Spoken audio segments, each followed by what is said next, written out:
Gulf Pakistan की तमाम videos देखने के लिए हमारा चैनल सब्सक्राइब कीजिए और बेल के आइकन पर क्लिक कीजिए ताकि आप हमारे आने वाली तमाम वीडियोस से बाखबर रह सकें। बसंत भी उन्होंने कहा बड़ी अच्छी मनाओ, क्योंकि वो एक कोई रिलीजियस फेस्टिवल नहीं था, वो एक सीजनल फेस्टिवल था। हाँ, तो आपने अभी तक आप देखें कि बसंत होनी चाहिए, बसंत बैन है। और अभी तक आप देखें हमारी शादियाँ जो हैं उनमें मेहंदियाँ, ये वलीमे, बारात, ये हिंदुओं से ही चले आ रहे हैं, चेंज तो नहीं हुए। ठीक है, सिर्फ निकाह आपका होता है जो आप एज ए मुस्लिम करते हैं, बाकी वही रस्में हैं सारी, मेहंदी लगाना, रंगोली करना, वो जो सारी चीज़ें। तो इन चीज़ों के वो ख़िलाफ़ नहीं थे हमारे सूफिया।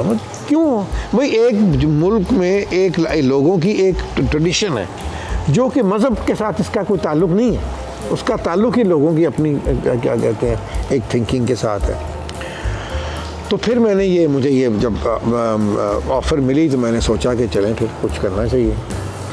फिर मैंने इसको स्टार्ट किया। सबसे पहले मैंने राहत के साथ एक एल्बम की, इसमें मैंने गालिब का एक कलाम मैंने कंपोज़ किया और उसको कंपाइल भी किया।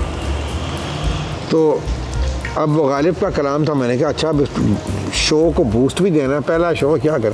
मैंने नसीरुद्दीन शाह को फ़ोन किया, मैंने कहा शाह जी आप आ जाएँ please as the chief guest. वो तो बाद में, वो तो पहले नहीं, वो तो पहले की थी। तभी मेरी उनसे मुलाकात, मेरे पास ही ठहरे थे वो आके खुदा के लिए, शोएब मंसूर साहब की फ़िल्म थी, तब मेरी उनसे बहुत दोस्ती होगी। उसके बाद तो फिर हर साल, अब ये पिछले 2 सालों से वो नहीं आए, लेकिन हर साल फैमिली के साथ वो आते हैं यहाँ मेरे पास ही।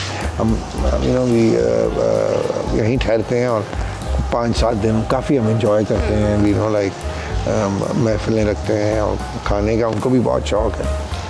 वो कढ़ाई बहुत पसंद है उनको यहाँ की आरिफ होटल की, तो वो हमेशा मैं उनको फ्रीज़ करके साथ पैक करके बक्से में वो लेके जाते हैं। तो फिर वो तशरीफ़ लाए, उस पहले प्रोग्राम ही हुआ इतना, फिर क्या कहते हैं वो बड़ी ज़बरदस्त एल्बम खान साहब ने वो गाई, वो कोई उम्मीद। तो उसके बाद नसीर साहब तो 2 दफ़ा आए थे, फिर एक और भी गालिब पे मैंने प्रोग्राम चंद साल बाद किया था, उसमें भी वो अब तशरीफ़ आए थे। और फिर काफ़ी हिंदुस्तान से मुज़फ़्फ़र अली जिन्होंने उमराव जान बनाई थी, वो और उनकी वाइफ अभी रिसेंटली भी वो होके गए हैं, फैज़ फेस्टिवल के लिए आए थे। तो इंडिया पर पहली दफ़ा पाकिस्तान टेलीविज़न की हिस्ट्री में हमने इंडिया के जो आर्टिस्ट थे उनको हमने इस प्रोग्राम में इंट्रोड्यूस किया। रेखा सूर्या है दिल्ली से, बल्कि लखनऊ से, बेगम अख्तर की शागिर्दी भी उन्होंने की है, और वो वही जो एक लखनऊ का जो एक स्टाइल ऑफ म्यूज़िक है वो उसमें गाती हैं। फिर एक कलकत्ते से थी बहुत ही अच्छी गाने वाली सुची सुमित्रा सेन, क्लासिकल, उन्होंने गाया। अपना उस्ताद रज़ा अली ख़ान जो बड़े ग़ुलाम अली ख़ान साहब के जो ग्रैंडसन हैं उन्होंने गाया। फिर मंजरी असनारे एक सिंगर थी जयपुर से, वो गज़ल भी गाती थी। और फिर अब आजकल जो बड़ी करंट बहुत हिट है प्रतिभा सिंह बेगल, वो भी उन्होंने भी यहाँ आके तो परफॉर्म किया। तो ये अच्छा, मेरा मतलब अनफॉर्चुनेटली फिर ये हुआ कि फिर हालात जब हिंदुस्तान के साथ ख़राब हुए तो फिर ज़ाहिरी बात है। तो क्या देखते हैं कि फ्यूचर में कुछ बेहतर हो पाएगा? कह तो रहे हैं, अब मेरा मतलब है कि ये गवर्नमेंट तो अब बहुत ज़्यादा कीन है, लेकिन कीन तो आई थिंक इमरान की गवर्नमेंट भी थी, लेकिन उस मसला सिर्फ ये था कि कश्मीरियों का। अब लेट्स सी, अब ये गवर्नमेंट है, इनकी क्या पॉलिसी होती है। वैसे हर सूरत में मैं ये समझता हूँ कि हिंदुस्तान के साथ हालात जो हैं बेहतर होने चाहिए, लेकिन हमारी गवर्नमेंट तो कोशिश करती रहती है उनकी तरफ से ही थोड़ा सा। और अब तो अमेरिका जो हमारा एक पार्टनर था, अब वो उसने जाके ही प्रेफरेंस जो है वो उसने दे दी है इंडिया को, और ये इमरान से आने के पहले से ही मेरा ख्याल उनकी ये सारी बातचीत चीज़ सारी जो है वो चल रही है। अब देखो यहाँ एक जियोपॉलिटिकल सिचुएशन भी बड़ी मैटर करती है कि चाइना क्या सोच रहा है। अब चाइना की भी इतनी इन्वेस्टमेंट है पाकिस्तान में, अब रशिया के साथ भी ताल्लुकात जो थे वो खुल रहे थे, और ये जो पीछे इमरान गया हुआ था उधर रशिया में एक बड़ी अच्छी डील करके आया था जिससे पाकिस्तान को कम से कम कोई 6-7 बिलियन डॉलर का फ़ायदा होता क्योंकि कनक भी सस्ती थी। किसने क्रिटिसाइज हो? क्यों तो यूरोप को करे, इंडिया को नहीं क्रिटिसाइज करते।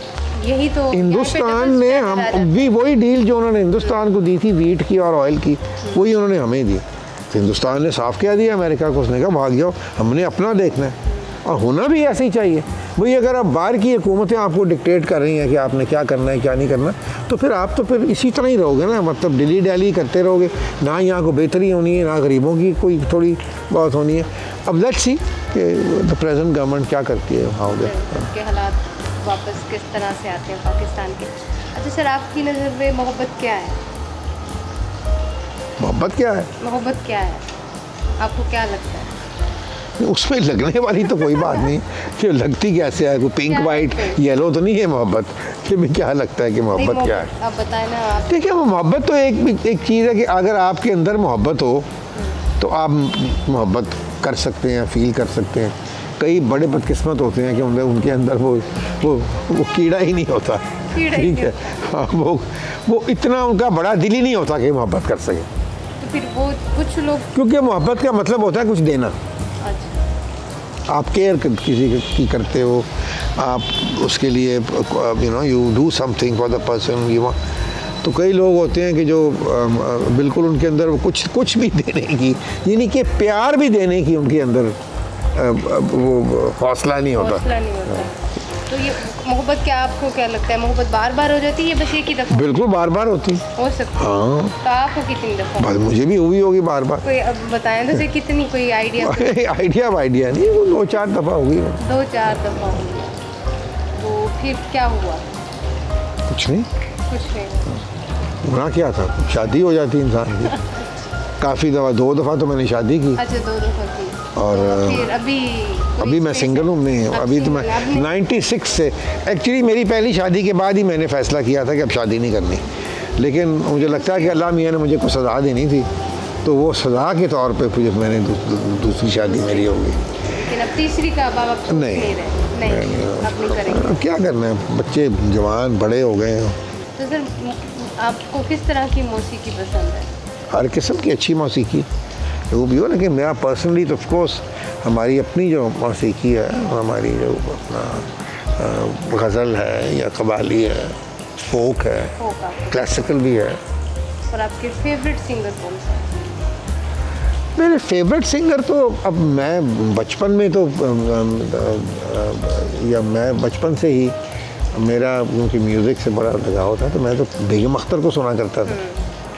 स्कूल से आके सीधा घर आना, तो उस वक़्त 1:30 बजे all India service Urdu service होती थी, 1:30 से आई थिंक 2:30 बजे तक, 2 बजे तक इस तरह उनका होता था। उसमें ज़रूर बेगम अख्तर की 1-2 गज़लें लगती, तो मैं बड़ी वो सुना करता था, मुझे बड़ा शौक़ था।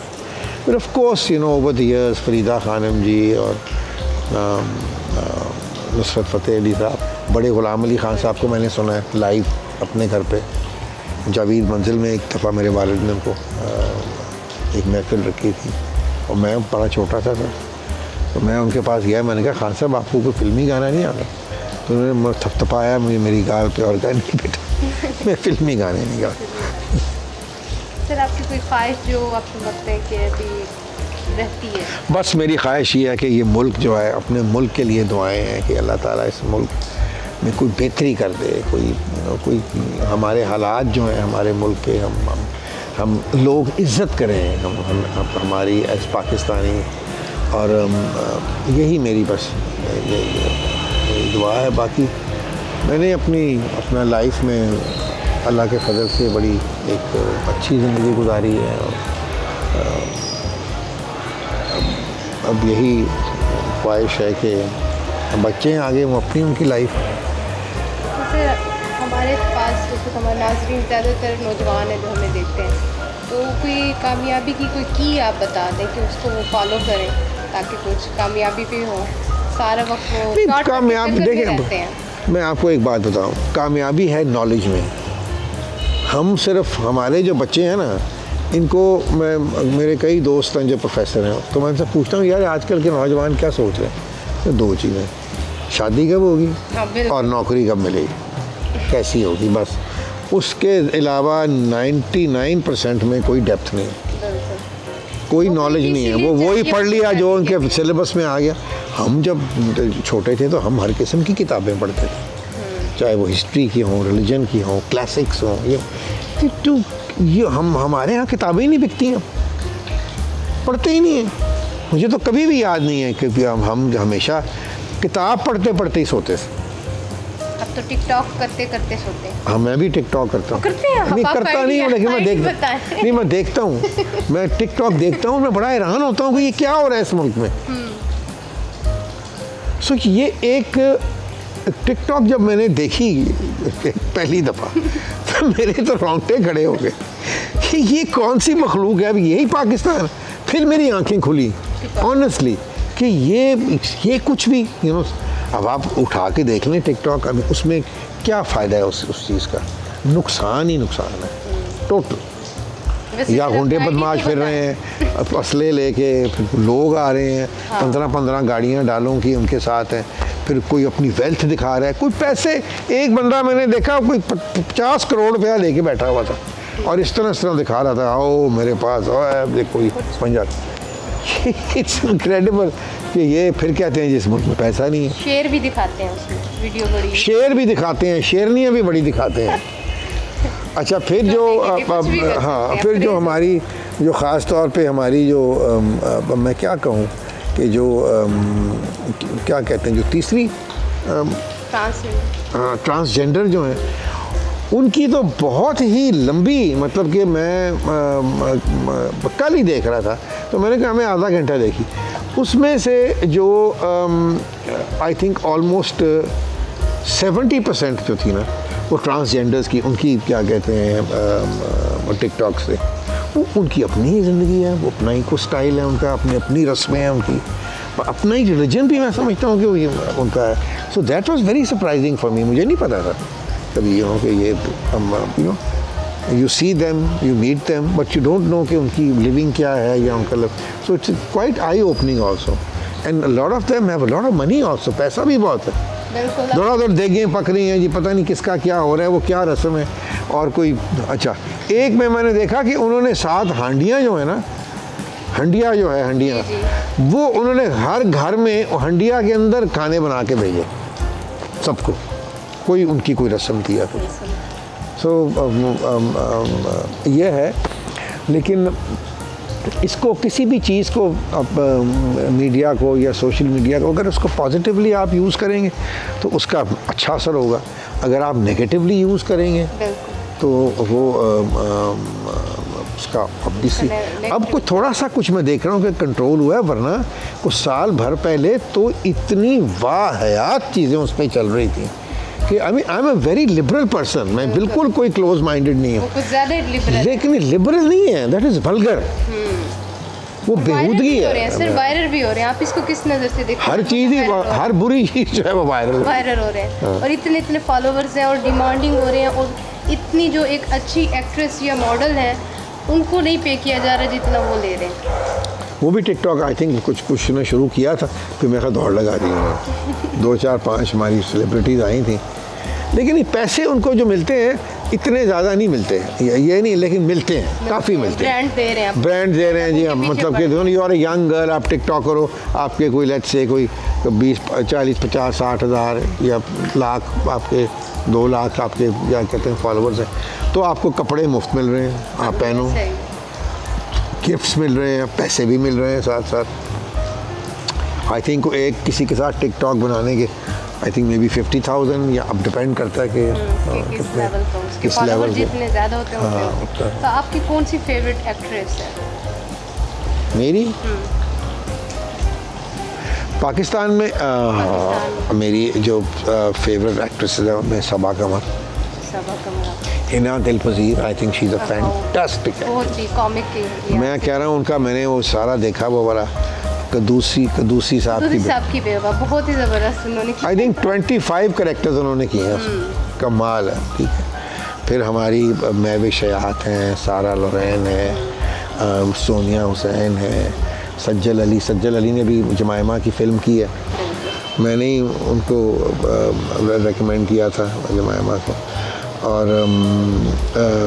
बड़ी इंटरेस्टिंग फिल्म होगी वो, मुझे बता रही थी जमायमा के, बहुत ही मज़े की बनी है फिल्म। तो इस तरह हमारे यंग एक्ट्रेसेस जो हैं नई बहुत सारी हैं, बड़ा हमारे पास तो कोई डर ही नहीं है एक्ट्रेसेस की। और सिर्फ ये नहीं कि शक्लें अच्छी हैं, माशाल्लाह शक्लें भी बहुत अच्छी हैं और टैलेंट भी है, और बहुत अच्छे हमारे जो ड्रामाज हैं। एक ज़माने में तो बिल्कुल जिल्च करते हैं नए टैलेंट को। मैंने खुद भी प्ले बनाया था हीर रांझा PTV के लिए 14 एपिसोड का, फिर उसकी मैंने फिर एक वो भी बनाई थी, एक ही किया था। उसके बाद मैंने कहा बस ये एक्सपीरियंस ही लेना था, तो पूरा साल लग गया था क्योंकि वो पीरियड प्ले था और बड़ा ही क्या कहते हैं उसका, लेकिन एंजॉय भी बड़ा किया उसमें, क्योंकि सारा ही जो शूट थे वो आउटडोर थे। यहाँ हवेली में ये हीर का घर दिखाया था हमने। फिर एक मेरे और दोस्त हैं HSM कॉलेज के, उनका एक वो रांझे का घर, क्योंकि ये सारी कहानी हीर रांझा की कच्चे कोठों की कहानी नहीं है। जो सयाल थे, हीर की जो फैमिली थी, ये नवाब थे जहां के। इसी तरह रांझे का जो बाप था या रांझे की जो ट्राइब थी, उनका हेड था। और जो खेड़े थे जो जिनमें शादी हुई हीर की ज़बरदस्ती, वो भी बड़े तकड़े ज़िम्मेदार थे। तो ये कहानी जो फिल्में जो बनी हुई हैं, ये कच्चे कोठों वाले बिल्कुल सीन नहीं था ये। अच्छा। उनकी वो हवेलियों वाले पावरफुल लोग थे सारे। उसमें तो खेत ही दिखाए जाते हैं और इस तरह की चीज़ें, क्यों डिफरेंट है। सर, आप जाने से पहले हमारे नाज़रीन को क्या मैसेज देना चाहेंगे? बस खुश रहें, आबाद रहें, अपने मुल्क के लिए दुआ करें, अपने बच्चों को अच्छे वैल्यूज़, जो माएँ देख रही हैं उनको मैं ये कहूँगा कि अच्छे वैल्यूज़ जो अपने बच्चों को सिखाएं। और एग्ज़ाम्पल, जब आप खुद एग्ज़ाम्पल नहीं बनेंगे, आपके एग्ज़ाम्पल को ही आपके बच्चों ने फॉलो करना है। अगर उनके सामने एक अच्छा एग्ज़ाम्पल होगा तो वो अच्छे इंसान बनेंगे।